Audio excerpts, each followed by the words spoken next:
Hey, beautiful people. Welcome back. You guys know who I am. You guys know why you're here. And thank you for joining me on episode number 3 of Unsolved Mysteries and Makeup. So I'm just going to give a disclaimer for this week real quick. This story involves children. It's a murder story and it's not really super graphic, but I don't know how some of you guys are going to feel about it. So, this content is just basically for mature audiences only, 17 and above. I don't know if anybody under 17 can see my videos, but still, I just wanted to throw it out there that, this one is, it involves kids. So you guys know what's about to happen. I'm actually going to get this all up and out the way, and then we'll get started. Okay? Okay, so now that we got that out the way, let's go ahead and get this face moisturized. I always put too much in my hand. I don't know why I do that every single time, but I do.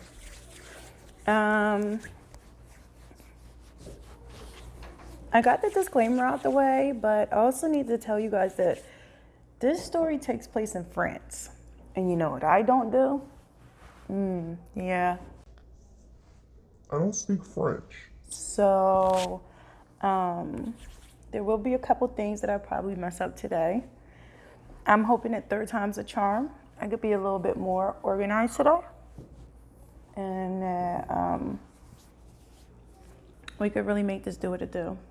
And because the story takes place in France, I will be drinking on some bubbly, because you guys know that I'm on a special diet.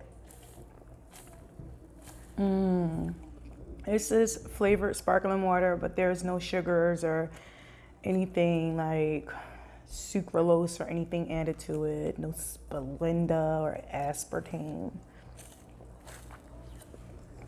Yeah. Just natural flavors and sparkliness. Where do we start? With a little bit of foundation. All right, guys. So this is episode 3 of Unsolved Mysteries. And it is called House of Terror. I was actually pretty surprised when I was watching this episode because the story is just really, really bizarre and really insane. The story is about this family. It is a family of 6, and it takes place in a place called Nantes, France. I think it's called Nantes. Remember, I don't speak French. Lantes. So it's about a 6-member family, and the father, Xavier, I'm going to try and pronounce his last name. Count. He's a count. Xavier Dupont de Ligons. I think it's Ligons. It's Ligonnes. So Xavier's a count, and that's because he comes from an oppressive lineage of ancestors. His family is French royalty. He's related to previous kings and queens and stuff like that. As a matter of fact, growing up as a child, he lived in Versailles. If you don't know what Versailles is a palace in France. I don't know if it's in southern France. I can't remember. But that place is gorge. Like 100% gorgeous. It also was a show that I was highly addicted to. I'm big into history, so I'm just all about period pieces and stuff like that. It doesn't necessarily have to matter the period or where it's from or, who it's about, the culture and stuff like that. I just love period pieces I do. I've always loved period pieces. But anyway, he's the father of the family. And the mother of the family, who is Agnes, I think is Hodinger. It looks like Holdanger, but I'm pretty sure it's Hodinger. Agnes grew up in the suburbs of Paris. And I'm pretty sure she comes from a well-off family. I'm not really familiar with the suburbs of Paris. I'm barely familiar with the suburbs of Philadelphia. But either way, Sounds like her family is rich. it does. It sounds like they're loaded. And Agnes is actually an assistant at Blanche de Castile Catholic School. I think I said it right. I'm not quite sure, but once again, don't judge me, you know? And they have 4 kids together. Arthur, who is 20, and Arthur is actually not the child of Xavier. Xavier and Agnes got married when Arthur was actually 2. I don't know where his dad is. He's never mentioned, no nothing. All I know is that at some point in time, Xavier and Agnes met. Arthur was already in the picture. Then they got married, you know? Happily ever after. All 4 of these kids are just like amazing kids. All 4 of them. They all got something decent going on for themselves. So Arthur, he actually earned a degree in science, industrial technology, and sustainable development. I don't even know what the fuck that is, but it sounds important. It sounds like we need it. It sounds like it could end global warming. But yeah, he does that. He's in college, and he also works at a local pizzeria. So that just tells you that, like, even though this family was loaded, the dad is royalty, he's successful, they still are grounded. This kid works at a pizza shop, like, grounded, right? There is Thomas, and Thomas is 18. He's described by his friends and family as being very passionate. He's described as being very passionate about music, and actually that's what he studies at school. He studies music at school. He goes to a Catholic university, but outside of that, he's also described as being very ordinary. Ordinary but discreet. I'm not even sure what that means. What do you have to hide, son? But yeah, that's how his friends describe him. I guess he ain't want nobody up in his BI. I mean, I can understand that. I wouldn't necessarily call myself discreet though. I mean, at one point in time, I've had all of my business out here in YouTube land, but yeah, for him to be 18, he's very discreet. I wonder how long he was like that or what he went through to be like that. I guess some people are just naturally quiet. I'm not a naturally quiet person, so I wouldn't know what that's like, right? So next up we have Anne, right? So Anne is 16, and she's described as a girl that shared her mother's religious beliefs. You know, like mother, like daughter. But she's also described as being very approachable. So I take it she's down to earth maybe, which is a good quality to have. A lot of people say that I'm not approachable, that I have resting bitch face. So kudos for Anne. All right, so next up, there is 13-year-old Benoit. And let me tell you, I love Ben's name. I guess it's the French version of Benjamin, but I love his name, Benoit. Benoit is the youngest of the bunch, and it's not really much that you can really say about him because he's so young. He's described as being very, very popular with his classmates, and he's also being described as being fancied by all the girls. So you know what that means. He was a little 13-year-old heartthrob. Man, the little girls probably looked at him the way I looked at Leonardo DiCaprio when I was 13. I was like, oh, he's so perfect. there's like everything perfect about him.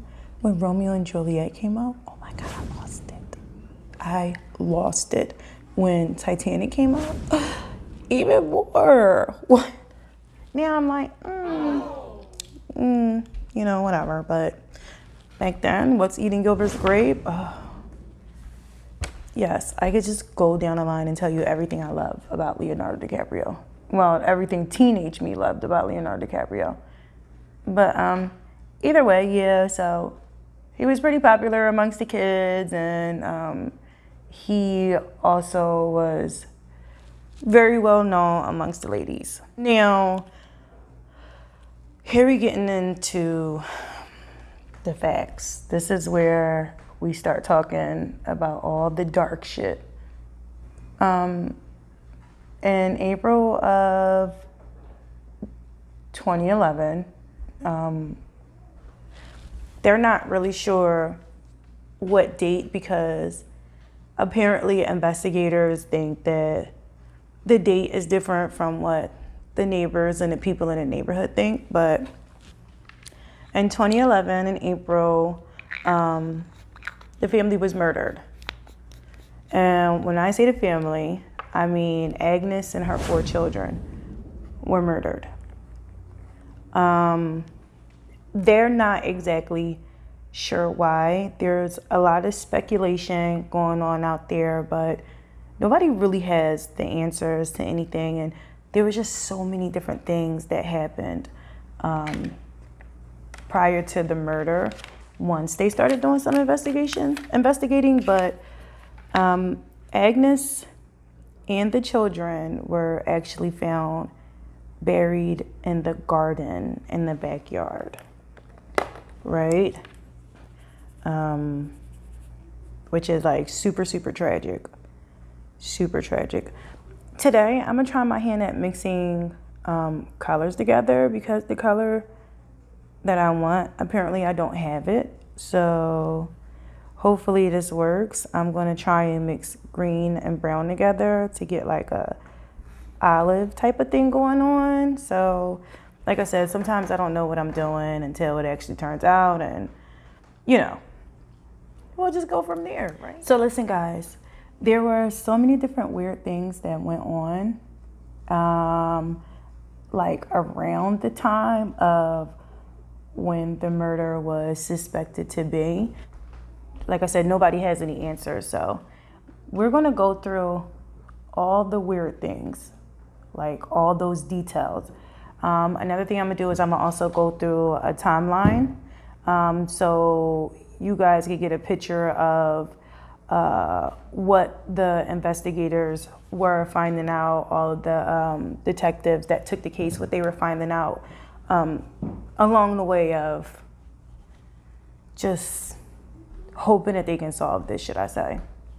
All right, so here's the weird facts, right? The lease on the house was terminated. It was terminated. I don't know if it was terminated early. I don't know if it was coming to an end, or all I know is that the lease on the house was terminated, right? And then from there, all the bank accounts were closed, every last one of them. Bizarre, right? All the bank accounts were closed. And then from there, and I'm not even sure if this is in any particular order, but from there, there were final pay statements sent to the children's schools.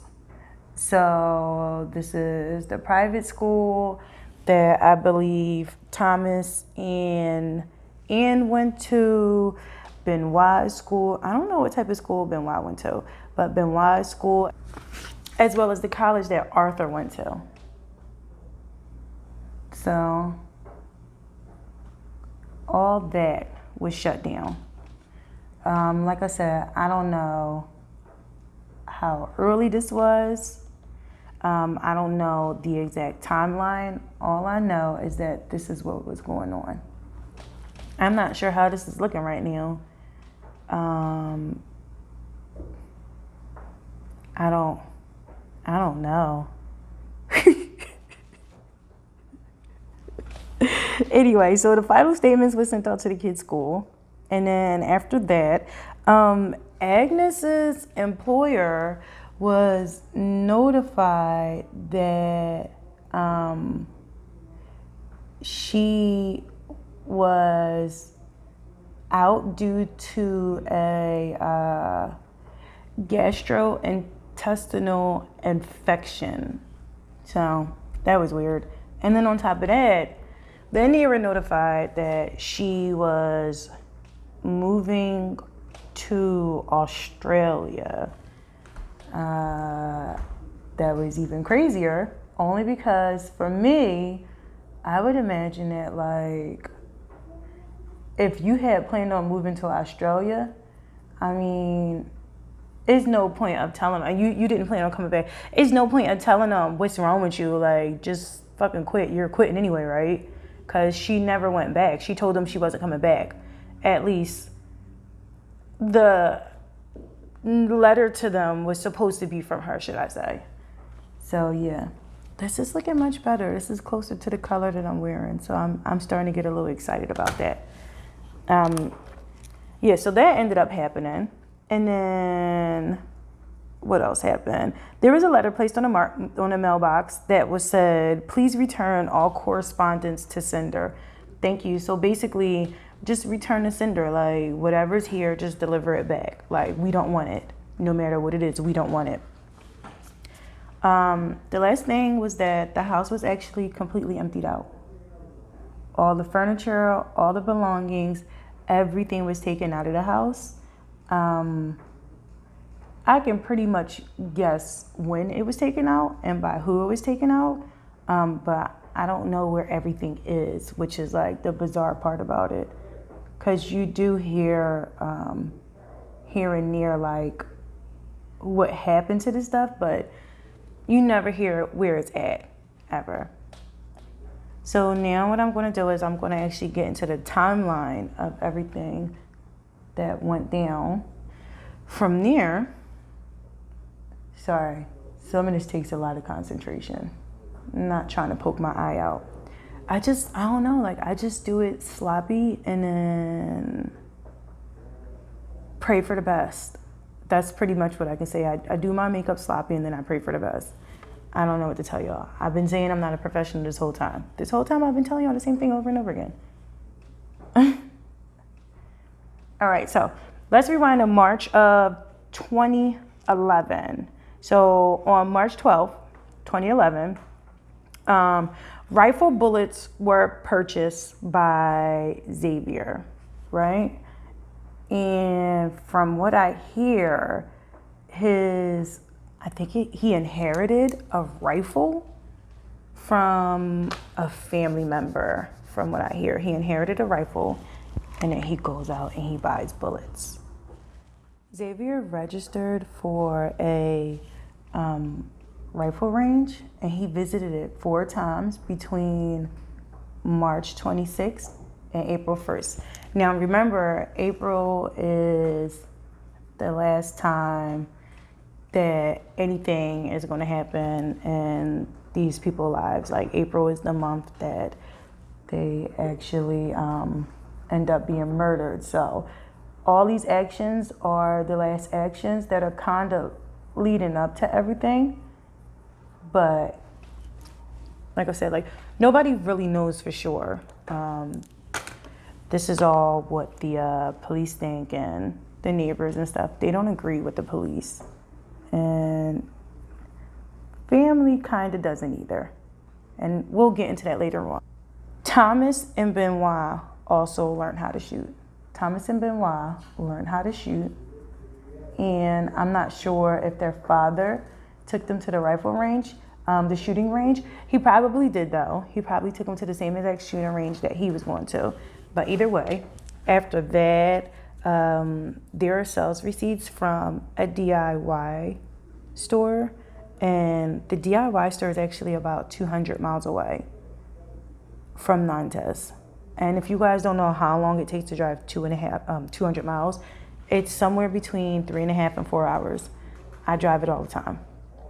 All the time. Sometimes you could do it quicker, but that depends on traffic and stuff like that. So from this DIY store, he purchased a roll of large bin liners, as well as adhesive plastic paving slabs. So I don't even know what that is or what that's for, but it doesn't sound good at all. It just doesn't. It doesn't sound good at all. So now we're going to hop into April because, like I said, this is the last time anything happens. This is literally the final days of what was going on with the family. So Arthur leaves college, and April 1st, he always goes in to pick up his check from the pizzeria like for the month before. So he left college and he never actually showed up at the pizzeria. So his boss did kind of think that that was unusual because, you know, this is a kid in college. He needs all his coins. I'm pretty sure his parents paid for college, but like I said, they're probably trying to teach him responsibility. So he needs to, you know, go get his stuff. Like, that's not like him. Now, April 2nd, Xavier buys 4 bags of lime from 3 different shops in Nantes. And if that doesn't sound suspicious, what he's doing is he's breaking up the product. So it doesn't look suspicious. If he was to buy all 4 bags of lime from one spot, they would be like, What do you need all this for, sir? What do you need all this lime for? What are you trying to break down? Because that's what a lot of people do. They break down bodies with lime, right? So April 3rd, a neighbor sees Agnes for what she says is her last time. Now, other neighbors say that they seen Agnes after that, but this is the last time she has seen Agnes. And shortly afterwards, Xavier is seen putting large trash bags in the car. Now, you guys are going to hear a little bit later on that he's seen putting large trash bags in the car quite a few times. And I don't know if he's like moving, I won't say furniture, it's definitely not furniture, but like personal items and stuff like that. Like I said, the house was emptied out, so it only makes me wonder, like, if you were moving stuff out the house, like how many trips did you take to move like the clothing and the shoes and the personal items? And you have teenage kids. I know like they have like toys or games or anything. This is 2011. Like this is a wealthy family. Like they have to have a lot of stuff. So I've only heard mention a few times of him moving stuff back and forth between the house and the car, but it just makes me wonder, like, how many times did he actually like move stuff back and forth between the house and the car? So after that, at 10:37 at night, Xavier leaves a message for his sister. And on the message, he basically details what the family did that day, which is weird. Like, he mentions to her on the message that the family, I think they went out like to the movies or something like that. And it's just like really, really crazy that like he's telling his sister what they did. And then after that, he goes on to say, but you know, like, I really want to talk to you and it needs to be over the phone. What I hear is that they actually finally released this message that he left for his sister.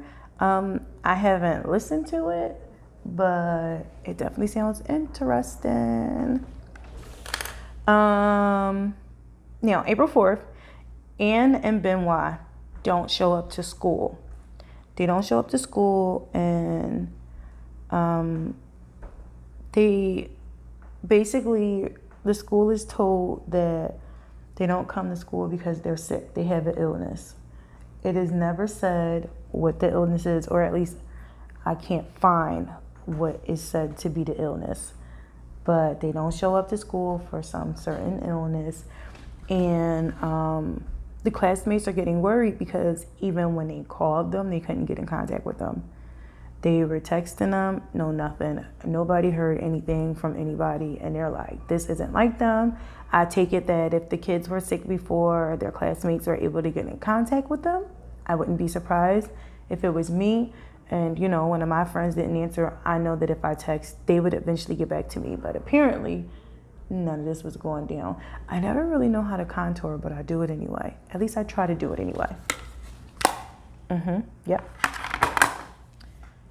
Now, at this same time, there was a rumor going around school that the family had moved to Australia. So my next question is that was sent to the wife's job. How did the kids at school hear about it? Like, who at school said, well, you know, this is what's going on? Unless the mom worked at the same job with maybe like the parent of another child, or she did work at a Catholic school. Like, if there was a sibling that went to the other school, that's the only thing I could think of. Cause I'm like, how the hell did they hear that? Like, what the hell is going on? But yeah, that rumor started circulating around the school. Now, April 4th is when Xavier finally speaks to his sister. He speaks to her for about 20 to 30 minutes. And from what the sister said, everything seemed like it was fine. She didn't think anything was out of the ordinary. She was like, nah, we was cool, we was chilling. That same day, around 9 p.m., Xavier and Thomas actually went out to eat. They went out to eat at this fine restaurant, this good old restaurant in Nantes. And I mean, once again, everything seemed like it was normal. Everything seemed fine. April 5th, a bailiff comes to collect a debt of 20,000 pounds. Why is there a debt of 20,000 pounds? Who got arrested? Who went to jail? Sir, what is going on here? Either way, when the bailiff came, nobody answered the door. There was nobody there. And I mean, I guess the bailiff kind of figured that, you know, the family was out busy. Now, authorities think that Xavier killed his family on, like, between the 3rd and the 4th, and then killed Thomas on the 5th. So that's what authorities think, but the reason why the neighbors don't think so is because on the 6th, Arthur's girlfriend actually came, and she just was like worried, and she knocked at the door and didn't hear anything.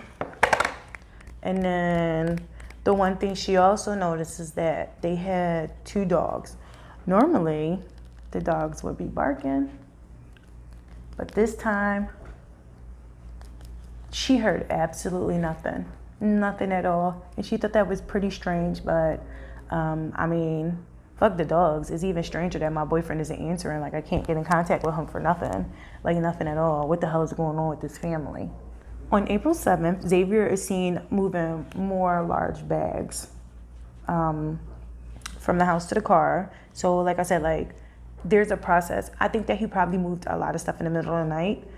I wonder if he had like a moving company come in the middle of the night to move the furniture, because there was no furniture in the house. Everything was legit emptied out. And I'm just like, wow, this guy is like really on the move.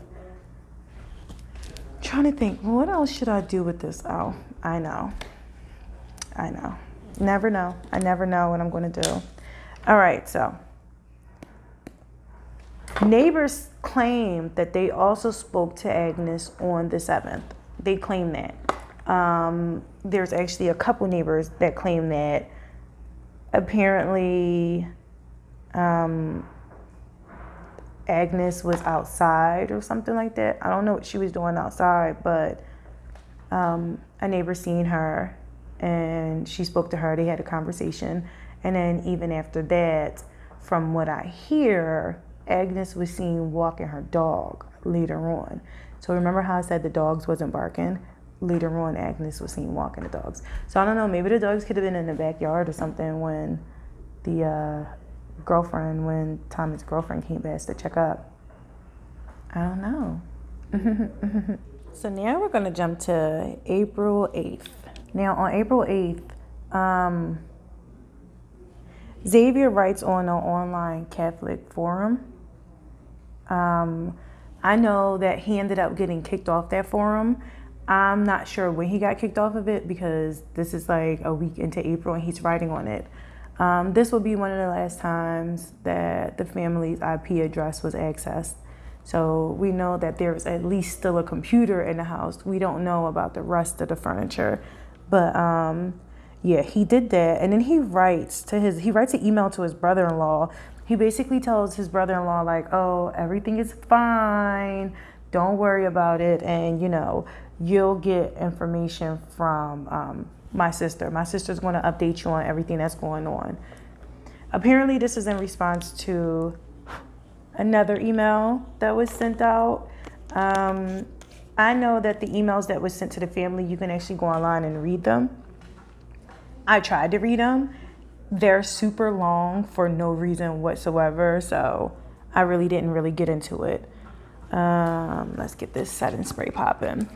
The family's lawyer wondered if the email was sent to the family and duress because not only did they get a letter, there was apparently a separate email sent to Xavier's sister and his mother. So the family lawyer's like, what's going on? They think that he was in duress and either he was going to be killed or his family was going to be killed. That's what the lawyer thinks, but this is a lawyer, so, you know, they always want to paint somebody in a specific light. In this case, Xavier, who turns out to be a murderer. Yep. Now, April 11th, Anne and Benoit's school receives a note saying that they're not coming back. And remember before when there was a rumor going around saying that there's a possibility they'll be going to Australia? At this point in time, it's actually said, well, the kids aren't coming back. Yeah, they were sick before, but now they're going to Australia. So I'm just like, okay, this just keeps getting more bizarre and more bizarre. And this whole time, everybody's worried about them. Like, a lot of people are worried about this whole family because shit is just happening so abruptly. And it's not like there was anything weird going on prior to. In the middle of March, there was nothing happening. In the beginning of March, there's nothing happening. February, nothing happening. There was nothing suspicious going on with this family. And out of nowhere, you know, everybody disappears all at the same time. And it's the same thing that's being told to everyone. Well, they're not coming back because they're moving to Australia. Or they're missing school. Or they're missing work because they're sick. Everybody's sick. There's something going on. There was a typed, it was unsigned letter dated April 11th. And it is sent to Xavier's family, right? And this letter is basically saying that Xavier has to move to the United States because he's working for the DEA and his family has to go into witness protection and, you know, like, don't worry about it, we'll be okay, but we can't communicate with y'all for a couple of years. But everything's going to be fine. And, you know, the end of the letter, it says, best wishes. It says something like, best wishes. We'll have a lot of memories to share when we reach out to you guys. If that's not weird, I don't know what weird is. But give me a second. I'm going to go and put on my lashes and my eyeliner, and I'll be right back. All right, so I'm back, right? So what were we saying? Oh, yeah. So it was said that family was going into witness protection in America and stuff like that. Another thing that it also said was that he wanted to circulate reports via the family. He wanted the family to tell other people that they were going to Australia. So he told them, well, yeah, we're going to America, but just tell people we're going to Australia because, you know, that's what we've been saying this whole time. Weird, right? So strange. And then on April 11th, Xavier spends the night, well, it's the 11th into the 12th. He spends the night in a southern French hotel. So he's in South France. And it's just him. It's not the family. Just him. So I'm pretty sure you guys can get the clue that by this time the family is dead. They're gone. April 12th into the 13th, he spends the night at a southeastern French hotel under a fake name this time. He's under a fake name, and that's even more suspicious. Like, what the hell is going on? So then the night of the 13th into the 14th, he spends the night at a different hotel, and this time he gets in contact with his ex-girlfriend. So he wants to see her, but she never meets up with him, and that's what she later on tells the authorities, like, nah, he reached out to me, and, you know, I was like, oh, nah. Now, at this point in time, there's nothing really going on. I don't think the authorities are involved at this point. There is no suspect of foul play or murder or anything. So she tells the authorities this after, you know, news gets out of what happened to the family. But on the 15th, Xavier checks out of a hotel and then he abandons his car. So he just leaves the car. Fuck it, I'm gonna just leave it right here. Who cares? Anybody that wants it can have it. I don't think the keys are in it, but he did abandon the car. And then by April 19th, there was an investigation that was opened up, and the receipts are found from the DIY store on the 19th. And they're just like, where the fuck is this family at? I think there were so many reports that, you know, the whole family is missing, the kids didn't come to school. Too many people found these different things to be suspicious, and it just, I don't know, it just became a we have to find them type of ordeal, and I could completely understand why. The investigation was opened up on the 19th. On the 21st, there were notices that were put out that the whole family was missing, the whole family was wanted. So like now it's like the word is really starting to spread that something is going on. I swear I fixed this necklace. I don't know why it always lays crooked on me, but it does. Either way. The same day, later on that day, the bodies of Agnes and the children are found. Benoit, Anne, Arthur, and Thomas. They're all found in the backyard. And then they also discovered the bodies of the two dogs. So I'm not even sure what the fuck the dogs did. You know what? I can imagine that if the dogs protected the family, they probably was like going off. They probably was going off. That same night that the bodies of the family was found, as well as the two dogs, Xavier's car was found. But come to find out, Xavier had another car that was a Pontiac. That car is actually still missing to this day. He probably drove off somewhere and took it to a chop shop and got it broken down for some money. That's what I can think of, unless it's under a tarp somewhere in somebody's storage unit. But then he would have to pay the storage unit. But he did empty out all the bank accounts, so you never know what happened. You don't know what's going on, like, at all. On April 22nd, there was an autopsy that was done, and it shows that the victims actually were drugged in their sleep, and they were shot while they were drugged and sleeping. So they know how everybody died. The weird part about it is that detectives told the family that it's best that they didn't come and view the bodies. So I did find that to be particularly weird. I'm not exactly sure why they would say that. I mean, and why would the families even agree to it? First of all, even though Xavier's body isn't a part of the bodies that was found, like, this is still their family. Y'all have a right to know, you know, what happened to your loved ones. Remember a few years ago where there was a soldier that was killed across seas, and they wouldn't allow his wife to see the body, and then come to find out his body wasn't even in the casket. His body was brought back to the United States later on when it was actually found. Come on, guys, come on. It's a tough pill to swallow, but if you want, you know, to be at ease and to be at peace, figure out what happened to your loved ones. Nobody's seen the bodies. Nobody. And when I say nobody, I mean nobody's seen the bodies. I don't like, that's just insane to me. There was an international warrant put out for Xavier's arrest. So I'm not sure if that's like a worldwide thing or if it's only specific countries, but there was a warrant put out for his arrest, and they still haven't found him. Xavier is still out there somewhere. He's still like on the loose somewhere. Who knows where he is? So on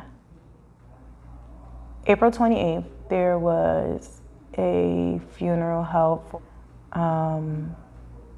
After the funeral, the bodies were taken to the crematorium and the remains were cremated.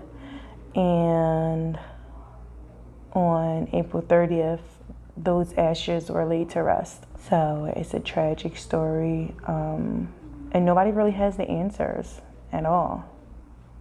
You know, nobody has the answers, guys. Like, nobody knows why he did it, or what was the reason, or, you know, where he went.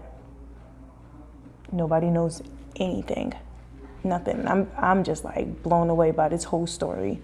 It's terrible, so terrible. I am going to get changed, and then I'll do my final reveal, guys. I hope you guys like what I have in store.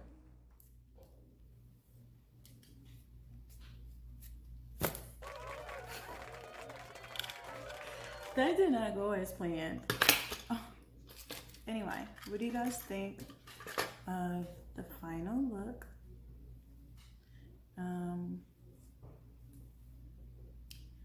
Yeah, I love this. I want something different, and like I said, I have things going on, other things going on in the background, and I don't know, I think this is cute.